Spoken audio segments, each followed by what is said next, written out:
Dictation start होगी अब से 5 सेकेंड बाद।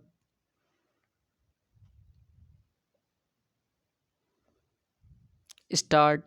यदि एक ऐसे गांधीवादी व्यक्ति का नाम लेने को कहा जाए जो आवश्यकता पड़ने पर क्रांति का मार्ग अपनाने में भी पीछे ना हटा हो, तो जुआ पर केवल एक ही महान व्यक्ति जयप्रकाश नारायण का नाम आएगा, जो अपनी जुझारू प्रवृत्ति और अभूतपूर्व नेतृत्व क्षमता के कारण अपने समकालीन युवा वर्ग ही नहीं बल्कि पूरे जनमानस के लोकप्रिय नेता बनकर उभरे और जनता ने जिन्हें लोकनायक के संबोधन से विभूषित किया।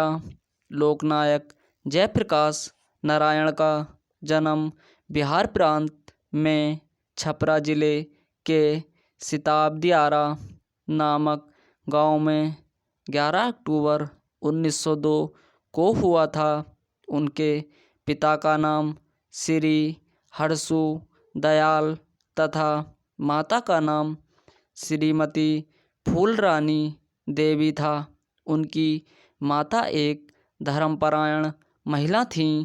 3 भाई और 3 बहनों में जयप्रकाश अपने माता पिता की चौथी संतान थे। उनसे बड़े एक भाई और एक बहन की मृत्यु हो जाने के कारण उनके माता पिता उनसे अपार स्नेह रखते थे। अपने गांव सिताबदियारा में प्रारंभिक शिक्षा प्राप्त करने के पश्चात जयप्रकाश जी आगे की पढ़ाई के लिए पटना चले गए। 16 मई 1920 को बिहार के प्रसिद्ध जनसेवी ब्रजकिशोर बाबू की सुपुत्री प्रभावती देवी से जयप्रकाश जी का विवाह हुआ।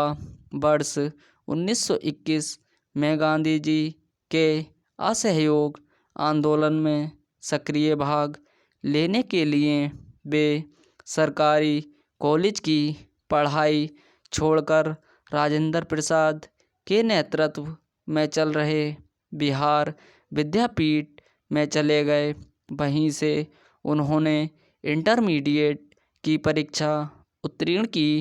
वर्ष 1922 में वे एक छात्रवृत्ति पर अध्ययन के लिए अमेरिका चले गए और वहां के ओहियो विश्वविद्यालय से स्नातक एवं स्नातकोत्तर एमए की डिग्रियां प्राप्त कीं।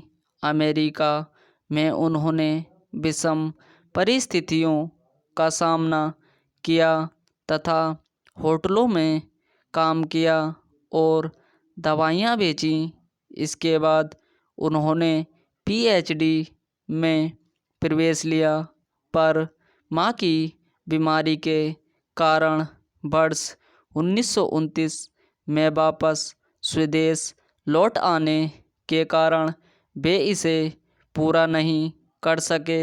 वर्ष 1932 में गांधी, नेहरू जैसे नेताओं के साथ साथ जयप्रकाश नारायण को भी गिरफ्तार कर नासिक जेल भेज दिया गया, जहां उनकी मुलाकात मीनू मासानी, अच्युत पटवर्धन, अशोक मेहता, नारायण स्वामी जैसे नेताओं से हुई। इन सभी की चर्चाओं ने कांग्रेस सोशलिस्ट पार्टी को जन्म दिया। अमेरिका से लौटने के पश्चात कुछ समय तक वे बनारस हिंदू विश्वविद्यालय में समाजशास्त्र के प्रवक्ता रहे, लेकिन भारतीय स्वतंत्रता संग्राम में भाग लेने के उद्देश्य से उन्होंने नौकरी छोड़ दी और कांग्रेस के सक्रिय कार्यकर्ता बन गए। वर्ष 1934 में कांग्रेस की नीतियों से असंतुष्ट नवयुवकों ने जब अखिल भारतीय कांग्रेस समाजवादी पार्टी की स्थापना की तो स्टॉप